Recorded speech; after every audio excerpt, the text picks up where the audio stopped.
Hello and welcome back to the KCC channel. I'm Rob and today I have 3 stories for you from the MaliciousCompliance subreddit. This story comes to us from Znown. Signed to continue lease. Let's jump right in. I've lurked here for a long time and never thought of something I could post, but remembered this gem from about 14 years ago. This starts when my now wife and I decided to move in together and rent a house. We were in our early 20s. It was our first time renting and we had a fairly low income, so our options were limited. Luckily, we found a place that was in a less desirable area, but had recently had some basic renovations. We signed a lease and life went on. Our first 12 months went by with a rental inspection from the agent every 3 months or so. Never got any feedback, and being new to renting, figured everything was okay. We had a couple items that needed repairing in that time, so I met the landlord and got his details for organizing repairs. He seemed like a decent bloke, probably early 40s, reasonably handy, and did some repairs himself.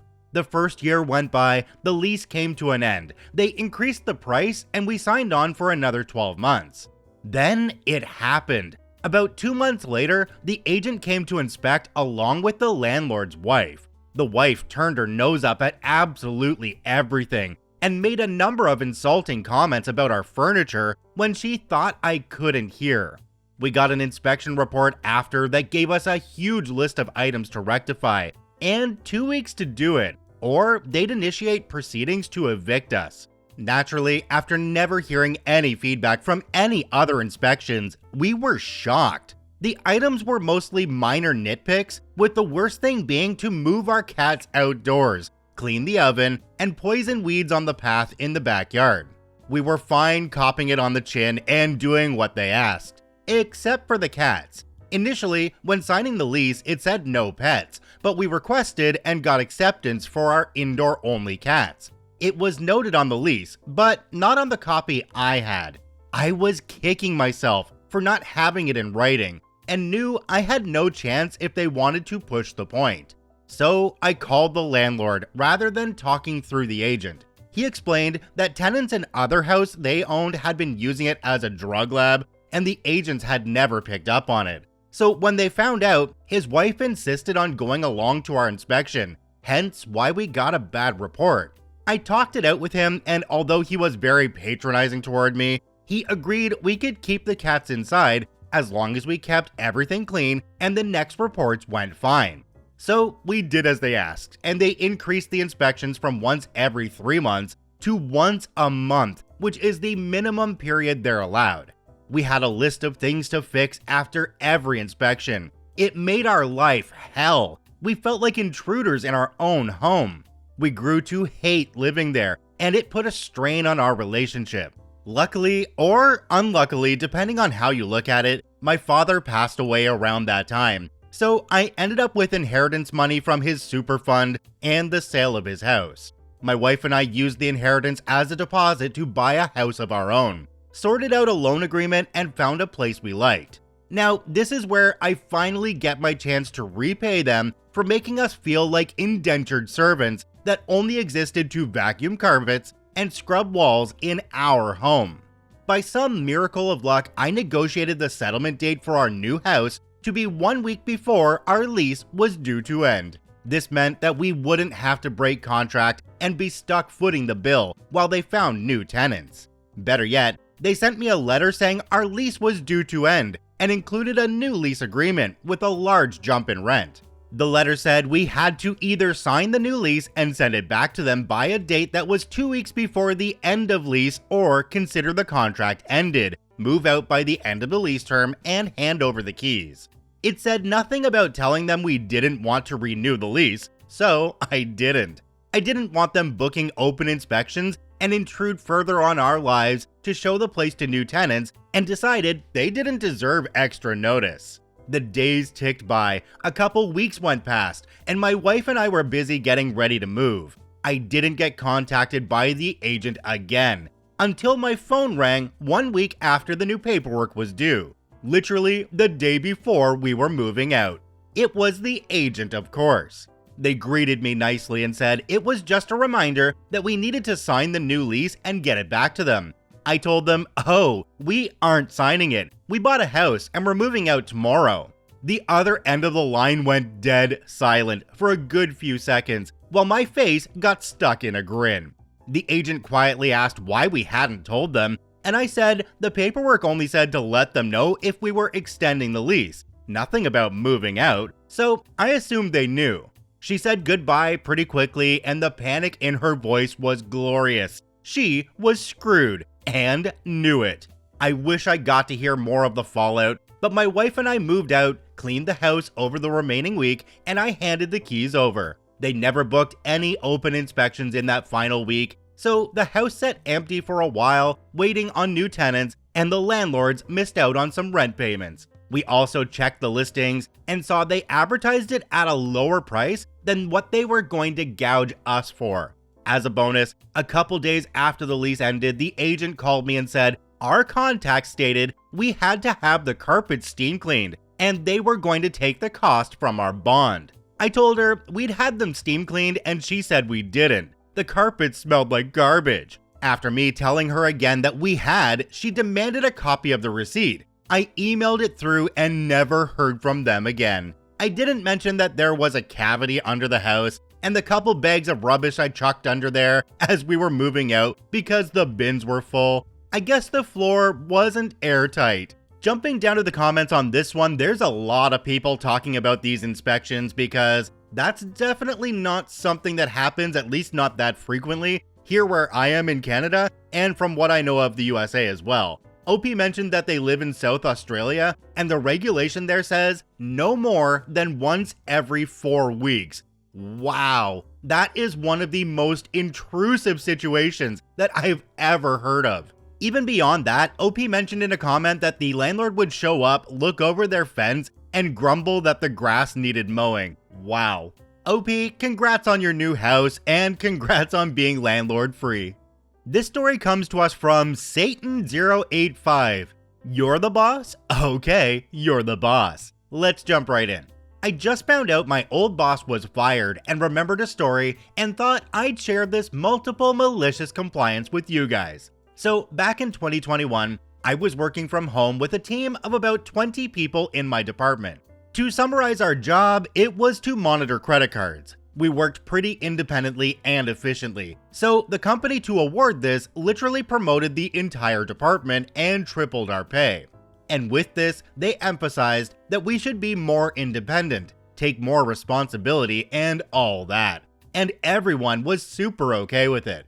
But then, 6 months later, as every story on this sub goes, there was a change in management. The manager took a job at another bank and our supervisor was fired for doing the deed in company grounds. Pretty cool guy, but terrible at choosing places to go at it. The new manager was pretty competent. As far as I know, she's still in the position. The problem was the new supervisor to our department, aka best friend of new manager. He came into the job knowing absolutely zero about what we did and immediately wanted to demand results. But then again, he knew nothing about what we did, so he would demand results in the wrong places, always asking for overtime even when we didn't need, complaining about how we didn't use formal language on the group chat, and so on. One relevant thing he learned on his first week is that I was supposed to take his job before he came along. My old supervisor was training me to take his job because he was about to leave anyway, and everyone on my team came to me when they needed something. But I'd help with a demand or advice on something work-related, and he was quick to remind me of that, as he asked me to hop on a call with him and reminded me he was the boss. He told me if anyone asked me for something, to tell them to go to him. I said, okay. This backfired very quickly. Since he didn't know anything about what we did, he didn't know how to help all the people coming to him. After a few days, they stopped asking him since he could never help and came back to me again. Then again, he told me to hop in a call with him, and his new strategy was whenever someone asked him something, he would then ask me so he could tell them. Again, I said okay. After a month of this, our production was at the lowest it had been in 3 years, but he was happy since everyone was going to him, and getting albeit longer responses. So he had to look somewhere else to cause intrigue. He started to bicker on when people took their breaks. Our journey was 8 hours a day with 3 breaks, 2 10-minute breaks and an hour break. Everyone had their time to go to these breaks, but since it didn't impact our job in the slightest, everyone just went when it was most convenient for them. All my colleagues started complaining to me that he was busting their butt for this until it came my time. He went on a 10-minute rant on why I shouldn't take my 1-hour break 30 minutes before I was supposed to. I told him it was because I went to a bakery close to my house every day because I was tired to make dinner and had to take my break 30 minutes early, otherwise it would be closed. He said if I wanted to go to the bakery, I should go on my own personal time when I'm off the clock. I said, okay. But what he said gave me an idea for me to go on my own personal time.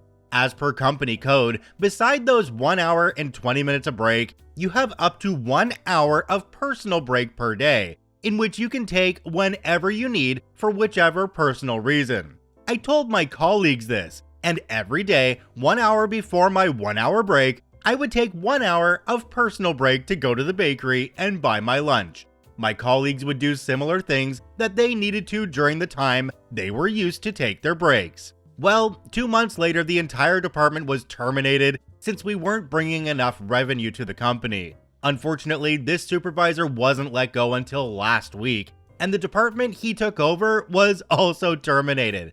And another disclaimer to anyone worried about 20 people losing their jobs, we have a pretty niche set of skills, and everyone quickly found jobs of similar paying wages. So no one was sad to be fired. We were actually pretty happy. A few even resigned before the ship sunk. Jumping down to the comment section on this one, there's one from a user called Surdistic. It says, so you want people to come to you, then you come to me, get the answers, and then take credit for my knowledge, skills, and experience? Yeah, no. I thought you were the boss. Why don't you know your own job, would be my answer. OP responded to this one and said, people still knew it was me giving them support. They would just ask him cause they knew it would all fall down on him. When they wanted something fast and important, they'd still come to me. Yeah, OP, I'm not sure I would have given the boss all the answers because, well, they're a boss. They're supposed to know that stuff. And if they don't know that stuff, well, they need to take the initiative to learn that stuff as quickly as possible. You giving him the answers only made him look good to the higher-ups, so they didn't see how incompetent he was, and he was able to mask the fact that he was driving that department right into the ground.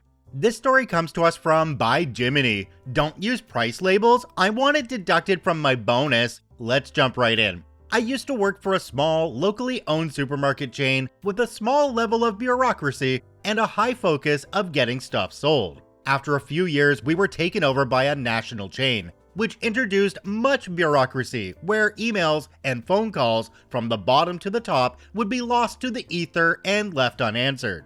Their focus was highly on image, with staff at head office who seemingly worked to ensure similar-sized products sat next to each other on each shelf so that it looked nice. They also changed the shop manager's incentives. Their bonuses were the operating budget of their store minus wages, expenses, and written off stock. So obviously, we were now operating on a shoestring budget, so the manager got as much money as they could. Before the takeover, we had an award-winning butcher department that worked with local farms and catered to customer requests. The new firm immediately closed the counter and filled chillers full of pre-packed sliced meats instead, that we frequently discounted to prevent them going into the bin.